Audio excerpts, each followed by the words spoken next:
Now we'd all love to imagine that sanding would be a quick 5, maybe 10 minutes, but we all know sanding takes much longer. And it raises a lot of questions that we get all the time about cordless sanders. For instance, does a cordless sander have enough juice in it to complete a job? Or I'm already using a hose for my vac, is a cord really that much of a hassle? Let's break some of them down and talk about what makes each style of sander unique and if it is a right fit for your applications. Look, I gotta start with the belt sanders. Belt sanders use sanding sheets that loop around the tool, you know, like a belt. It uses these drum mechanisms to rotate the belt fast enough to scrape away the material. Your belt sanders are going to be the best when working on bigger, less intricate projects. They're capable of removing tons of material super fast, but can very quickly destroy finer details in smaller pieces. Speed with belt sanders is measured in feet per minute, which is also a good indicator on how powerful these things actually are.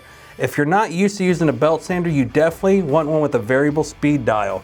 They can get away from you pretty quick. Also want to be sure you have a solid dust extraction unit indoors or at least a dust bag hooked up to the belt sander. Even outdoors, seriously, belt sanders kick out a mess of dust because of its speed. One of the great things about cordless belt sanders is that, well, at least for now, your sanding sheets will all come in the same size. So the only thing you'll have to worry about when buying a new sheet is what grit to go for. Runtime with sanding is up there with the priorities when shopping for cordless. Milwaukee, for instance, advertises all-day runtime, which is horseshit. All-day runtime doesn't mean 8 hours straight like you're going to finish a basketball court. This means in common applications on a job like shaving down a door or something where you might only run the tool a few minutes here or there throughout the day. We really recommend high output batteries for this tool. Running continuously, you're going to get about 5 to 10 minutes per amp hour, which is a good rule of thumb. For example, if your battery is a 6.0, you'll most likely get 30 to 60 minutes out of continuous sanding. This tool has been out for some time and we haven't heard anything too negative about it, but again, it's very important that you understand what all-day runtime means. Out of the sanders here, this guy is the loudest. You won't confuse it for a jet engine or anything like that, but you might want to bring some hearing protection if you plan on using the belt sander for an extended period of time. This is absolutely crucial when you're using a belt sander. Go with the grain instead of against or even across it. Belt sanders are very different from other powered sanders or even your regular sandpaper. If you don't want your piece to be ruined, which, I mean, why would you? It's critical to remember working with the grain. These are pretty common on the job site and they're typically used for your finer sanding work, rounding edges, finishing, that sort of stuff. You'll be running abrasive pads with orbital sanders rather than traditional sheets, and the pads move in small random circles to lift the material. Orbital sanders are a lot easier to handle than belt sanders, but they're not made for the heavier duty loads that belt sanders are perfect for. Speed is usually measured in OPM, or orbits per minute if you're fancy. Most orbital sanders sit right around 10,000 OPM, though you may come across some that have variable speed settings. Basically, the higher the OPM, the more powerful the sander. Traditional orbital sanders usually have 3 options for handles to choose from. You got your palm handles, your jug handles, and pistol handles. The names themselves are pretty self-explanatory.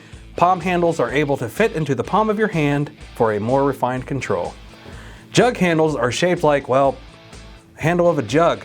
They used to be very popular, but haven't seen any cordless options yet, probably because these are best for long sanding sessions, which aren't ideal for cordless solutions, obviously. Finally, pistol handles are, of course, named after Daniel Pistol Sander, the inventor of the original sander and the fastest sander this side of the Mississippi. Your choice of handle is really up to you and personal preference and how comfortable it is for you. To help alleviate swirls or markings, all popular cordless orbital options are random orbital sanders. Not only do random orbital sanders leave no swirl pattern behind due to the abrasive pad's ability to move back and forth, as well as in circles, but they're also able to lift up a greater amount of material than traditional orbital sanders. Runtime on these units, just like the belt sanders, typically 5 to 10 minutes per amp hour depending on the speed and the pressure, but you will not be removing as much material like the belt sander. If you were looking to do a lot of continuous sanding, you need to keep swapping batteries. Or you could just go with a corded heavy-duty model. Look, in my honest opinion, cordless orbital sanders are best for DIYers, not so much for the job site. They're great for small, quick jobs, but it's pretty annoying for a full work day or big projects. As if that weren't enough options, there are also cordless sheet sanders, also called finishing sanders.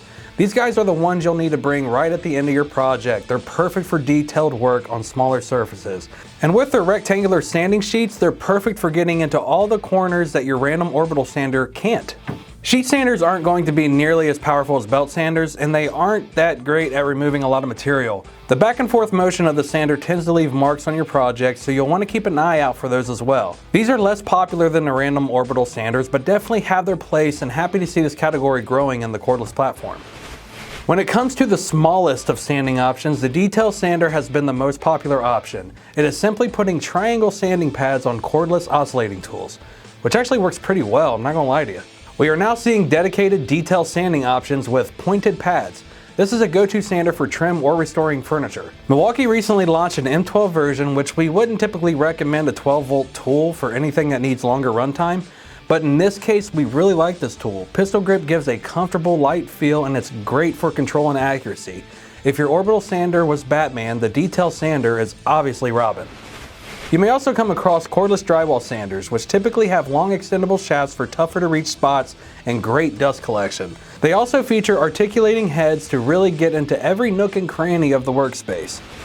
The wide world of cordless sanders isn't as treacherous or difficult to navigate as some people would have you believe. But just wait until you need to figure out what abrasive you need. Oh buddy, that's a hefty subject. If you're looking for an apples to apples on maximum power of the cordless to corded sanders, cordless can absolutely hold their own against similar corded sanders. Currently, many options are really aimed at light or medium general purpose duty, except for those belt sanders. Those things are monsters, so really there's no limits there. Runtime is really where you need to make the decision. For heavy sanding in a shop and when running a hose for dust collection, does a corded sander make more sense? Yes. For smaller projects, quick touch-ups, or job site projects, are cordless sanders great and convenient? Absolutely yes. Look, cordless will continue to grow. And like the saying in that one movie, every time a bell rings, a new cordless sander gets released. If you have any other questions, leave us a comment, or give us a call, or send us an email, or write us a letter. Whatever you prefer, just get a hold of us and we'll help you out. If you're looking for even more content from us, subscribe to our channel or check out one of these videos here. Thank you for watching. Now get back to work. Traditional orbital sanders. Traditional orbital sanders.